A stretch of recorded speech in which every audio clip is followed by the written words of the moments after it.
Nathoo. It's Friday the 22nd of September, and this is Politics UK.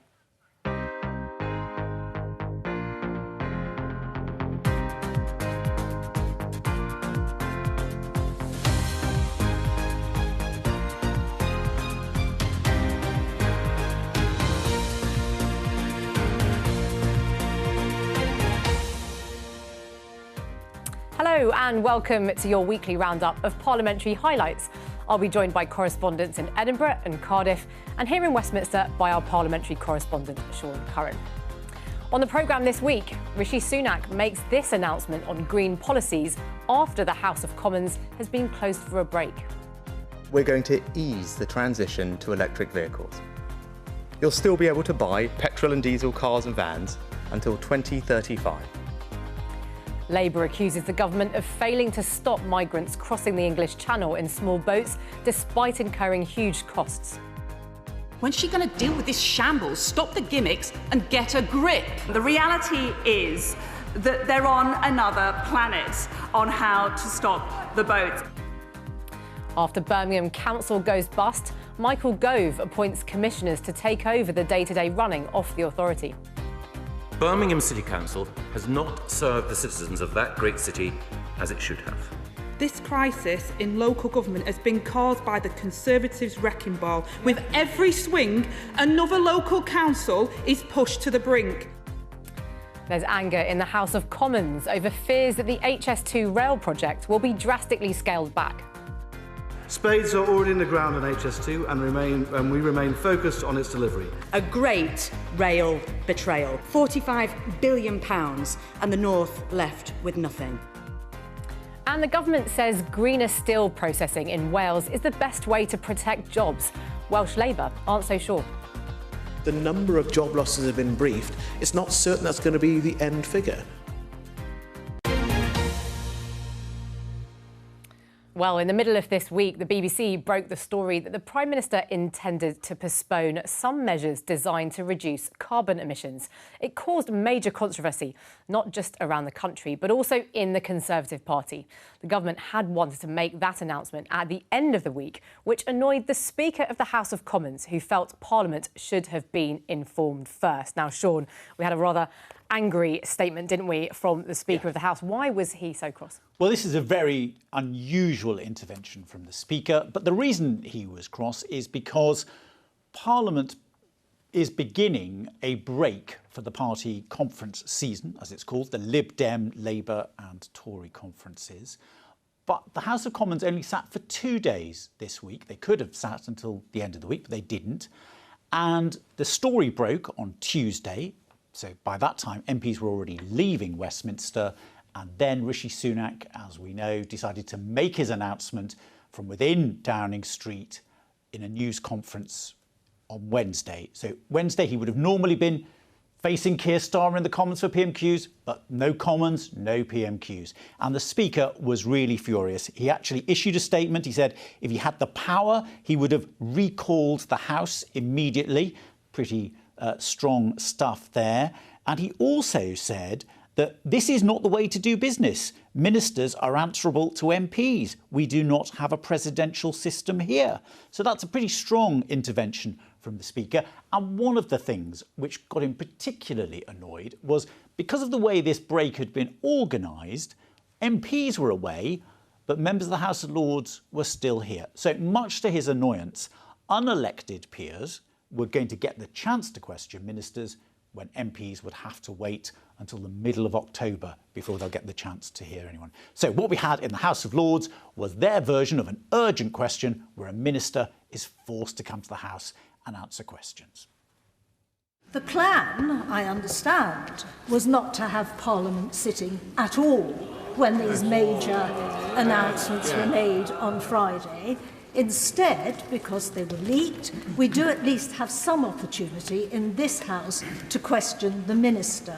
In New York today, the UN is underlining that no country has done enough to meet the challenges of climate change, so it's both ironic and depressing that the UK government should be proposing such a damaging retreat to our global leadership position.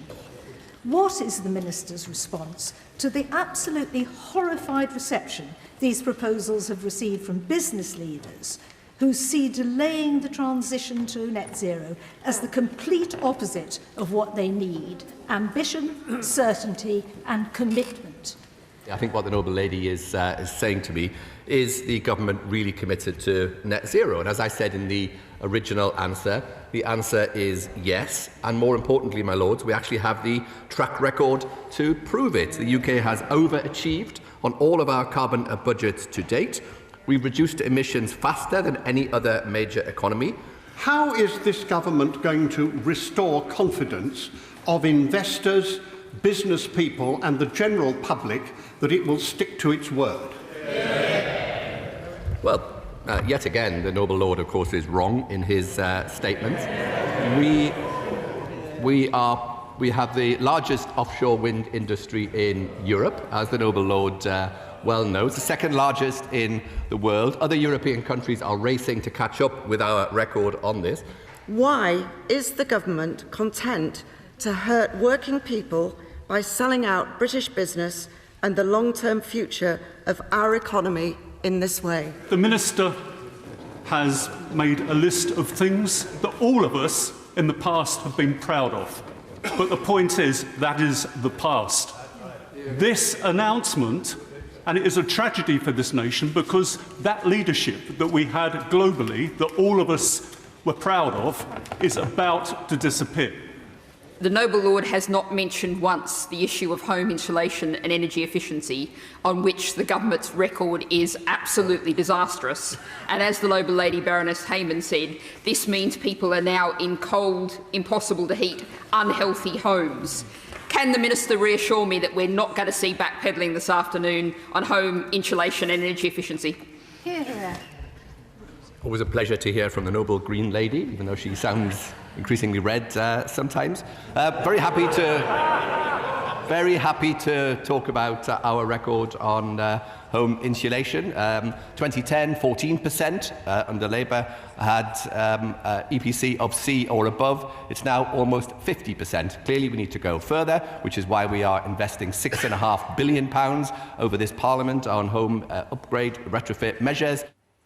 Peers there scrutinising the government's energy announcements. Now, earlier in the week, Sean, there'd been an attack, hadn't there, by Labour on the government's effort to stop migrants crossing the English Channel in small boats. What were their accusations? Yeah, well, Labour's leader, Sir Keir Starmer, had been setting out his own plans to tackle criminal gangs, and he was talking about doing deals with EU countries so that people would be able to be sent back to some countries, and that opened a new row, as you say, with the government saying, well, actually, that would mean that thousands of people would arrive in the UK because Keir Starmer would be doing a deal with the EU, and they were saying this would amount to an open borders policy. So we had yet another angle to this hugely controversial issue that has dominated so much of the discussion in the Commons in recent months.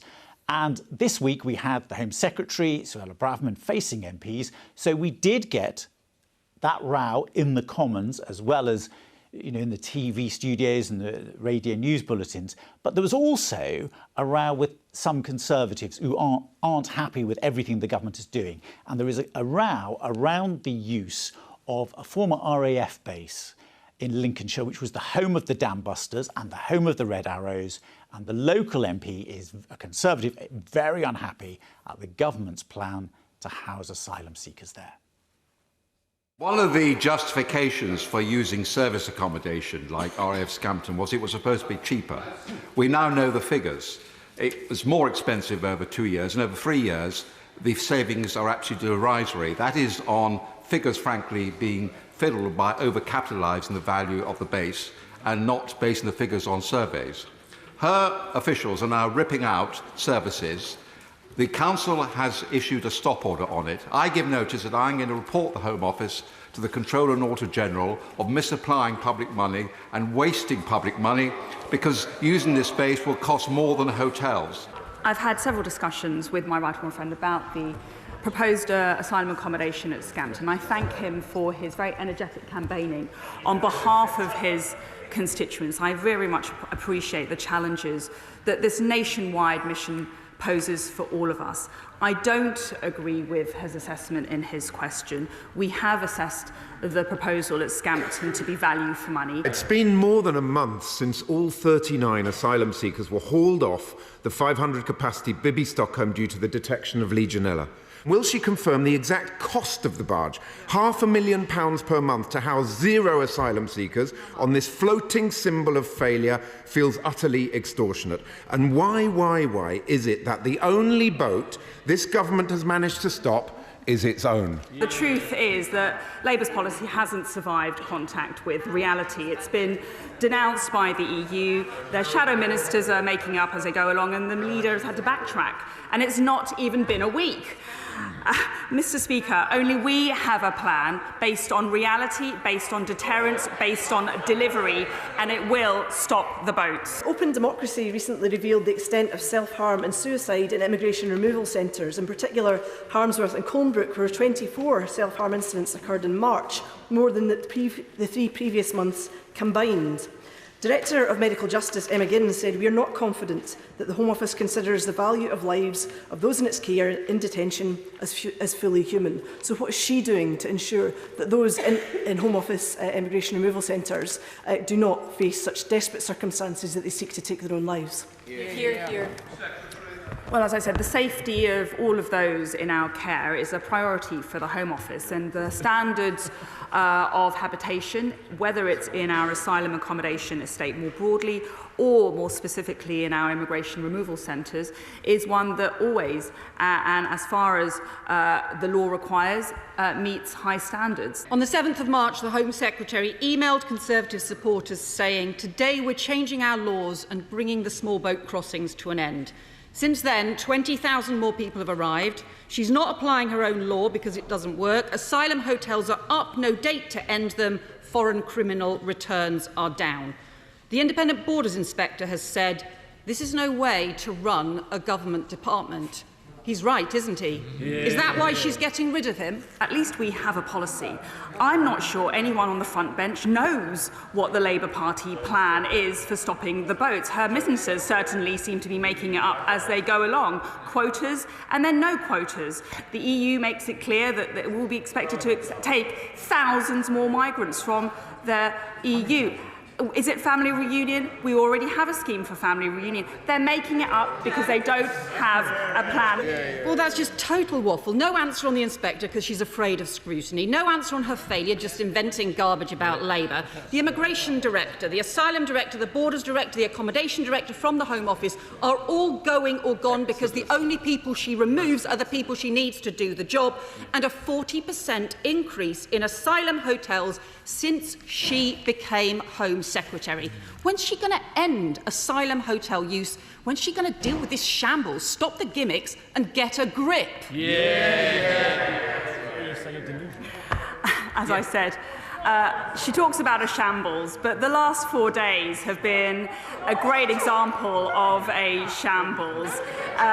The EU has called her party delusional when it comes to their grand plan on stopping the boats. They disagree with the National Crime Agency on how to solve the problem. The reality is that they're on another planet on how to stop the boats. Tensions are clearly running very high there over that issue of small boats. Sean, many thanks for now. We will be back with you in a little bit. But to Edinburgh now, and our Scotland political correspondent, Jenny Davidson, who's at the Scottish Parliament in Holyrood. Jenny, First Minister's questions were taken by the Deputy First Minister, Shona Robertson, this week. She was asked about Scotland's oil and gas industry by the Scottish Conservative leader. What was said? Well, that's right. Shona Robertson standing in for Humza Yousaf this week because he was away in America at New York Climate Week. So while we had a keynote speech by Rishi Sunak on climate, we've also had some speeches and announcements from the First Minister this week on climate. On Monday, he pledged money from Scotland for some of the countries most affected by climate change. He's also talked about Scotland moving away from being a centre of oil and gas production, saying that is moral leadership on climate change. And it was this move away from oil and gas that Douglas Ross raised at First Minister's questions. He accused the SNP of going sour on oil and gas. But it was perhaps a risky move to go on something climate change related in this week of all weeks.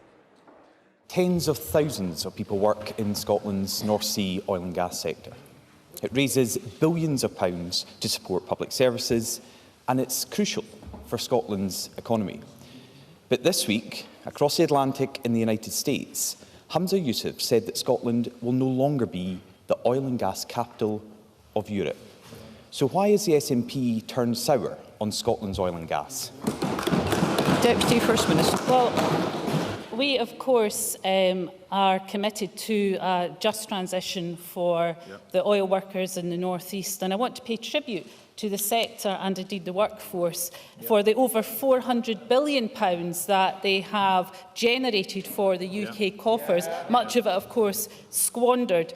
But of course, we are committed to a just transition because we know that the unlimited extraction of fossil fuels is not consistent with Scotland's ambitious climate obligations, and we have to ensure a planned and fair transition that leaves no one behind. But I think Douglas Ross is very brave going on this subject today, in a week where his Prime Minister, Rishi Sunak, has essentially pulled the rug from under the net zero ambitions, not just of the UK, but potentially damaging the net zero ambitions of Scotland. And that doesn't just damage the environment, Presiding Officer, it damages jobs into the process. And he should be ashamed to stand side by side with Rishi Sunak on that matter. And speaking from New York, Humza Yousaf had said it would be unforgivable for the UK to roll back on its climate commitments. So we're seeing quite a different rhetoric and a different kind of stall from the two governments, the two leaders over climate this week. And Jenny, alongside what we just heard from the Deputy First Minister there, was there any more reaction in the Scottish Parliament to Rishi Sunak's announcement on those climate change targets? Well, it also came up in a debate that was happening round about the same time, actually, that Rishi Sunak was giving his speech. This was just coincidence. It was a pre-scheduled Labour-led debate on nature and biodiversity. The government, the Scottish Government, came in for quite a lot of criticism in that the debate was really about questioning the use of private companies and private finance in nature projects, also questioning confusion around budgets and possible underspends, but then particularly about targets and about the Scottish Government setting ambitious targets, but then missing them in some cases. But Environment Minister Gillian Martin responded by suggesting, by contrasting the UK Government rolling back on some of its climate ambitions, whereas the Scottish Government was being more ambitious in theirs. Of course, this comes against the backdrop, as others have said, of the government missing its wider emissions reductions targets. They may very well be world-leading, but that only matters if there is a credible plan for their delivery. This has been a constant criticism of the government's approach from the UK Climate Change Committee. Lord Deben and his colleagues have all but begged Scottish ministers to detail how they plan to meet their targets. Meanwhile, just this week, Scotland's council leaders sent out a stark warning that without adequate funding and direction from government, Scotland will continue to miss its climate targets. There is, Presiding Officer, an established pattern here. Announcements are made to grab headlines, to shape a narrative. Seldom, though, is the hard work done to figure out how and explain how those commitments may be delivered in practice. Today, UK Government clarified its own stance, largely inaction and rollback. It seems to me that Rishi Sunak thinks it's all just too difficult and too expensive to do, and maybe doesn't go well with his election strategy. But in Scotland, it's important we need to focus on what we can do as a country, despite what happens noises off from Westminster. We need to get on with it ourselves. The tangible choices that we make alongside those other countries who are also at the forefront of tackling the twin crisis of climate change and biodiversity loss. And the First Minister, of course, been speaking about this in his New York visit this very week. In contrast to the Prime Minister's approach, it could not be starker. Yes, and on that issue of targets, of course, the Scottish Government is also still considering what the effect of Rishi Sunak's announcements may be on its own targets. Now, Jenny, we know there's been a number of fatal attacks recently by American XL bully dogs. Scotland is now considering banning them. But how will that work alongside the UK government's plans for its own ban? Well, that was really a question that was being asked this week. Of course, there's been that commitment that American XL bully dogs will be banned by the UK government as soon as the breed has been officially defined. Scottish Conservative MSP Jamie Green asking the Scottish Government what consideration it had given to a similar ban in Scotland. Now, Community Safety Minister Siobhan Brown confirmed that officials, civil servants from Scotland had been meeting with counterparts from England, Wales and Northern Ireland to discuss this whole issue, saying that Scotland will be informed by that expert group that's being set up by the UK government and then will respond accordingly after that. Naturally, all our thoughts are with the families of those affected by these recent fatalities and attacks. I think in light of this spate of attacks, I think that urgent action must be taken, and I welcome the UK Government's swift response to this end. But of course, there are very many schools of thought out there about how we deal with so-called dangerous dogs, ranging from outright bans, such as the case in this scenario, to better enforcement of existing breeding and ownership laws. Can I ask the Minister, in addition to the consultation and liaison with the UK Government stakeholders, what expert stakeholder advice and public consultation the Scottish Government will be undertaking before reaching its own conclusions? And given the urgency around public safety, when might we expect a firm decision on this matter? Minister. Thank you, Presiding Officer. I agree with the member. I think what matters here is careful evidence-based decision which is focused on protecting the public safety in Scotland. We're committed to giving full consideration to the issue and to ensure that we arrive at the correct decision. It's clear from the UK Government's announcement that there is a wide range of views in this area from experts and members of the public, and it's imperative that the Scottish Government moves forward will consider all voices. Yes, and the Minister also said she recognised concerns from owners that if a ban was put in place, would dogs have to be put down? She said that wouldn't automatically be the case. There could be other restrictions, such as a register, having them neutered, or having to wear a muzzle in public. But what she couldn't give is a timescale for when any decision will be made. Jenny Davidson at Holyrood, thanks very much indeed. Now, back to Westminster. Sean, we heard from the Levelling Up Secretary Michael Gove earlier this week that the government would be stepping in to run Birmingham Council after it went bust. How did it come to this? A couple of weeks ago, Birmingham City Council issued what's known as a Section 114 notice, in effect declaring itself bankrupt because it couldn't balance the books. There were a number of reasons for this. One was a long-standing equal pay claim running into many millions of pounds. There'd also been some problems with IT and other issues.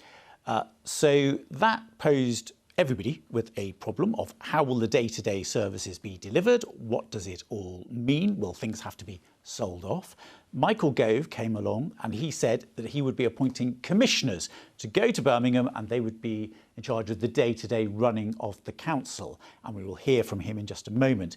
But this is a story that is still moving because just yesterday, Birmingham City Council issued a second 114 notice, suggesting that some of those problems, particularly with the equal pay bill, may be even worse than they had first thought. So Michael Gove came along to the Commons to announce what he was going to do, and it broadened out, I think it would be fair to say, into a debate about what support central government has offered local authorities really since 2010, when the Conservatives first came to power.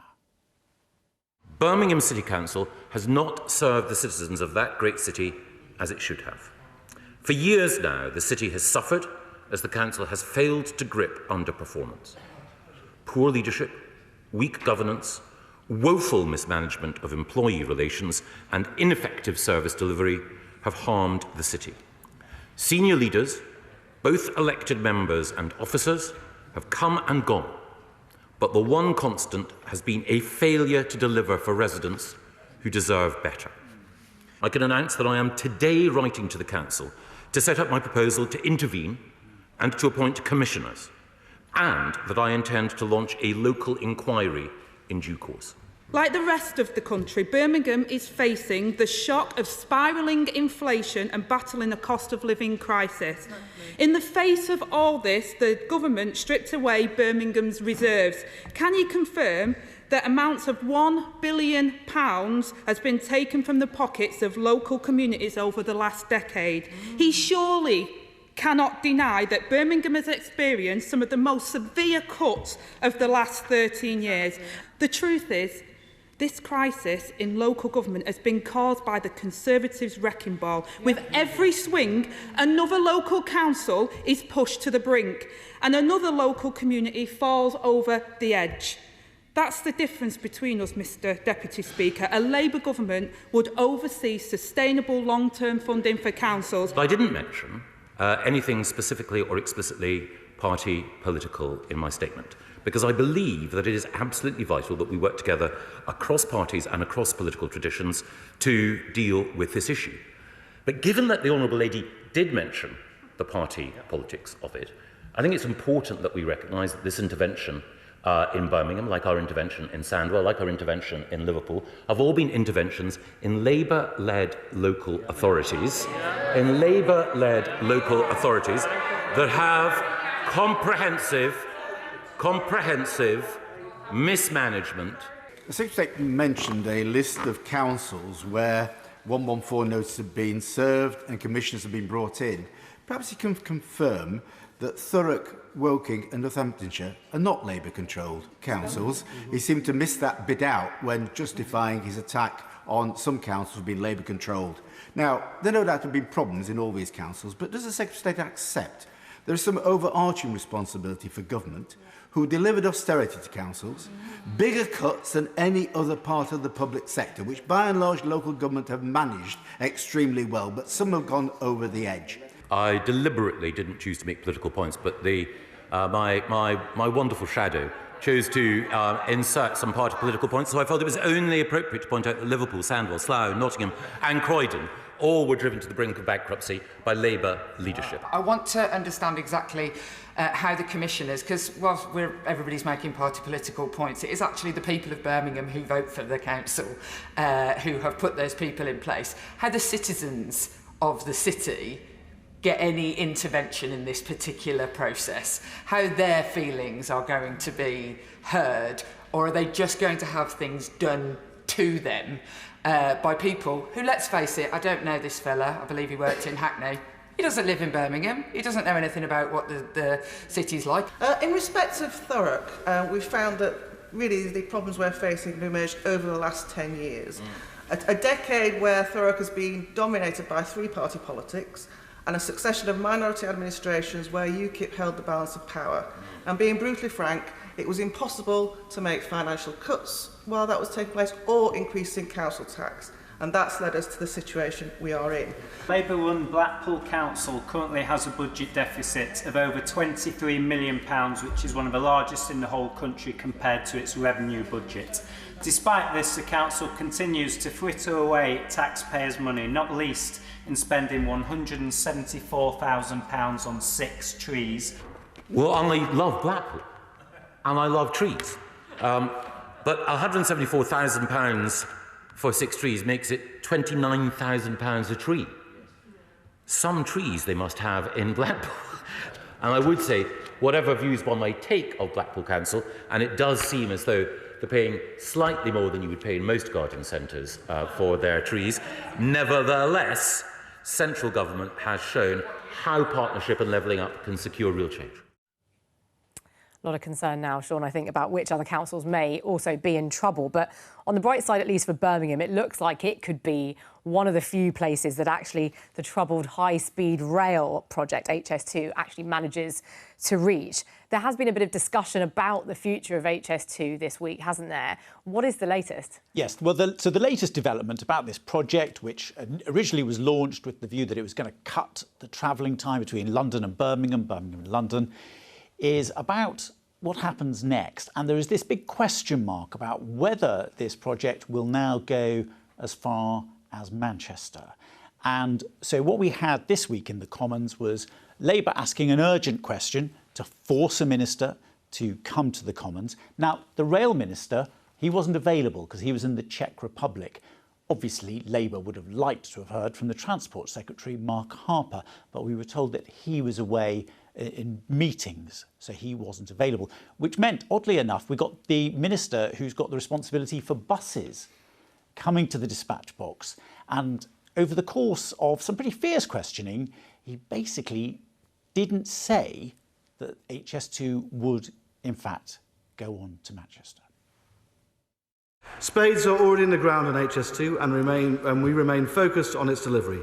Construction continues in earnest with around 350 active construction sites, and we are getting on with delivery with high-speed rail services between London and Birmingham Curzon Street due to commence in 2033. First they slashed Northern Powerhouse Rail, then they binned HS2 to Leeds, then they announced the line would terminate at Old Oak Common for years to come, and now it looks like they're considering cutting the north of England out in its entirety.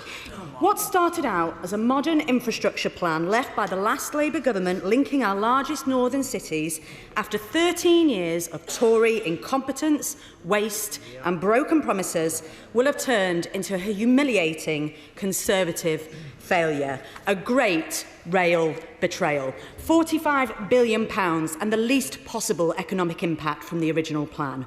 £45 billion and the North left with nothing. Only yesterday, the Right Honourable Member for Wolverhampton South East said on the Laura Koonsberg programme, "I want to see the costs and will make those decisions when it comes to the manifesto." This came only 2 days after a leaked Labour Party policy document said that the party opposite is committed to delivering Northern Powerhouse Rail and HS2 in full. No mention of how they pay for this combined £140 billion spending commitment. Same old Labour. May I put on record that if what has been reported is true, it would be an enormous false economy. Whether you support or oppose HS2 in principle, starting at Old Oak Common and finishing at Birmingham would not realise the full benefits of the line, and communities will have been enormously impacted for no great benefit. What an utter shambles, financially, operationally and politically. First it was the North East and Yorkshire let down by this government and HS2, now it seems to be the North Western, let alone Scotland and Wales. In a similar time frame to HS2, Spain has managed to deliver 624 kilometres of high-speed rail for a fraction of the cost. This includes tunnels and bridges through far rougher terrain than HS2 passes through. Since June 2018, 233 kilometres of this track has come into operational use. What we have is a gold-plated commuter line of just 100 miles between two cities in the south of this island, costing nearly £50 billion, while the rest of the country is expected to fight for scraps from the table. People have been made miserable and their mental health has been severely damaged by this project. It does seem to me that they deserve the right answer. Is this project going ahead or isn't it? Because my constituency looks like an industrial site right now. HS2 faces death by 1,000 cuts. We Liberal Democrats are firmly behind HS2. But the government's catastrophic handling of delivering the project means that the Infrastructure and Projects Authority now rates it as unachievable. What will the government do to fix this mess? I find it very interesting that the Honourable Lady says the Liberal Democrats are firmly behind HS2, because that's not the message that her candidate for Mid-Bedfordshire said earlier today, or the MP for Chesham and Amersham said just a few months ago. When will High Speed 2 arrive in Manchester? I'd like to thank the honourable member for that question. Ministers will continue to keep the House updated regularly regarding HS2, as they have done to date. As we all know, the first stages are set to be complete by 2033, linking London with Birmingham. I think we can expect a lot more speculation in the weeks ahead, can't we, on the future of HS2. Sean, many thanks again for now. We will be back with you shortly. But let's go over to Cardiff now and our Wales political correspondent, Rodri Lewis, who joins us from the Senedd at Cardiff Bay. Rodri, there were some rowdy scenes this week, weren't there, as the debate over the new 20-mile-an-hour speed limit boiled over. What happened? Well, yes, this has become an increasingly fractious debate over the past couple of weeks ahead of the new law coming in last weekend. Now, the Conservatives oppose the change, but their leader here in the Senedd was very annoyed by a tweet from Labour's Counsel General, where he had said Tories would be happy to see people, and particularly children, killed on roads rather than support the new law. But before that row erupted, the First Minister had a bone to pick with the Conservatives about how they'd framed the debate. Well, let me be clear once again, Llywydd, because I heard voices on the Conservative benches once again claiming that this is a blanket ban. They know that it is not.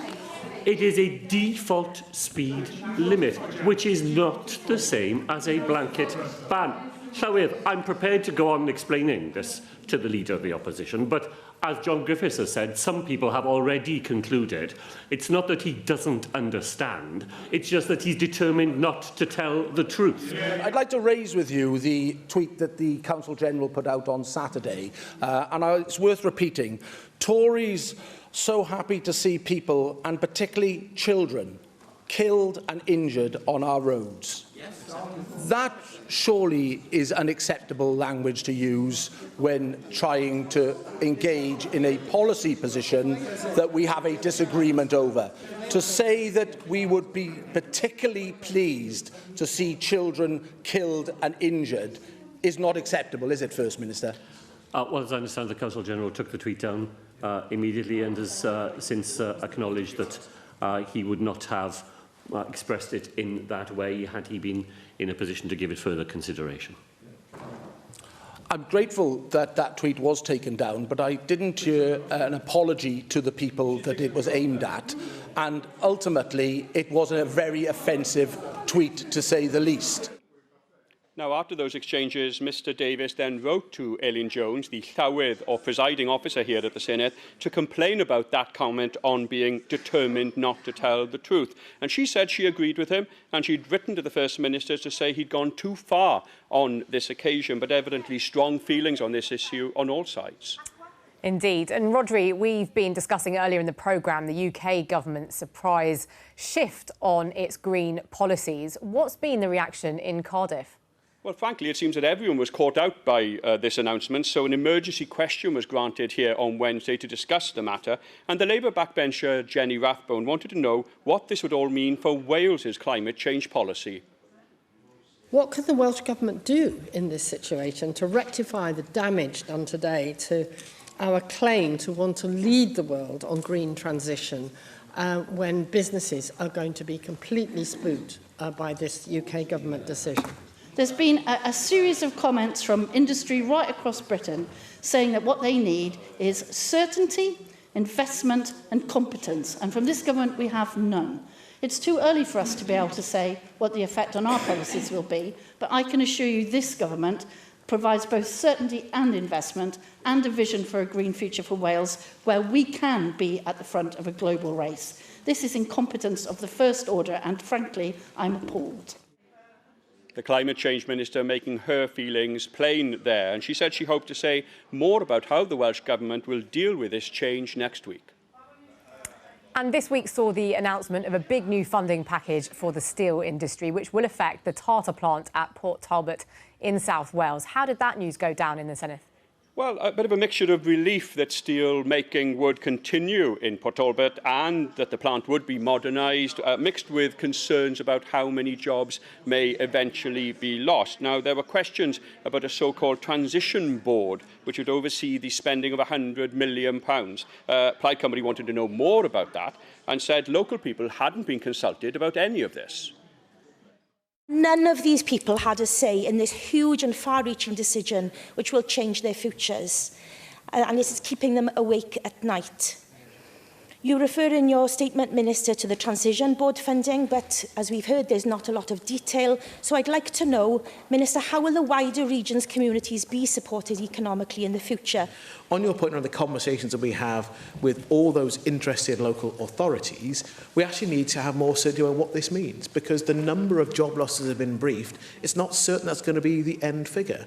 And there's the balance between direct jobs and indeed the point David Rees made about all the indirect jobs, and the point you made about the spend of the local economy, and if there's a reduction in Tata Steel's footprint, what that means on a whole range of other fronts as well. So we need more certainty on that, and indeed on the partnership board. I'd like to have a meaningful conversation with the UK government about what the £100 million really means, the time frame over which it will be spent, how it works with, not over or between, our devolved responsibilities for economic development, to do it in a way where we can add real value. And as Vaughan Gething was suggesting there was still a lot to discuss with the UK government about the exact details of this deal. Rodri Lewis there in Cardiff Bay, thanks very much indeed. Now, finally, Sean, back to you in Westminster. The government made an announcement this week about compensation for post office workers who were wrongly accused of theft. This has been such a long-running story, hasn't it? Yes, this is the Horizon scandal, which has been described as one of the biggest miscarriages of justice of recent times. It saw hundreds of sub-postmasters being accused of theft and fraud, and many of them received criminal convictions. There is a public inquiry taking place, but there's also been a long-running battle for compensation for these people, many of whom lost their livelihoods. And this week, a minister came to the Commons and announced what the government would be offering the people who'd been affected. The government has supported the Post Office to make significant interim payments up front, set at £163,000 to those with overturned Horizon convictions.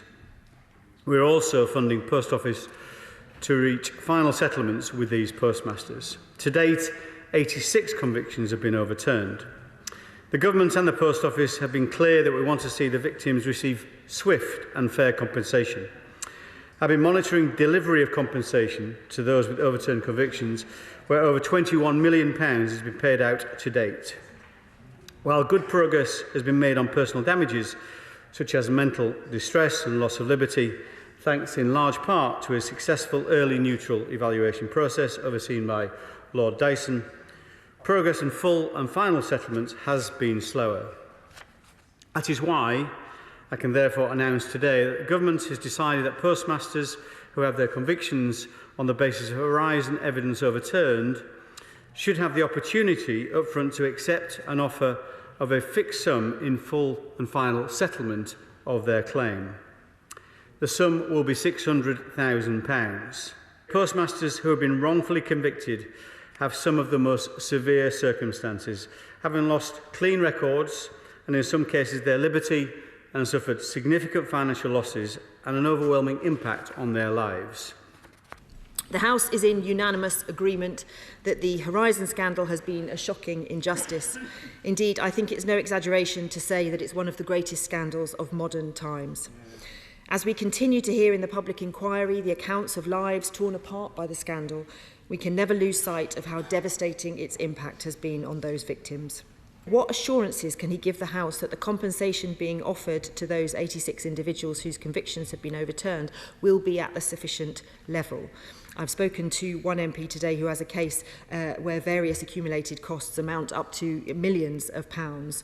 What can the government say in response to the question that if people go through the full scheme, the compensation would be much higher? This has been a welcome further move, but it can't return those lost years, and it cannot reunite families or bring back those who are gone. The announcement is something, but it's not enough. Can I ask about those who opt to go through the full assessment process? Will they be guaranteed the minimum amount of £600,000 in the event of going through the full process, or will they possibly be offered a lower settlement as a result? In terms of anybody who had an overturned conviction but has passed away, yes, they would also, if they'd received a lower amount, they would be topped up to £600,000. clearly been a devastating experience for all of those affected. Sean, many thanks indeed for being with us today. But that is all we have time for on Politics UK for this week. Politics Live will return on Monday at 12:15 on BBC Two and the iPlayer. But from all of us here, goodbye.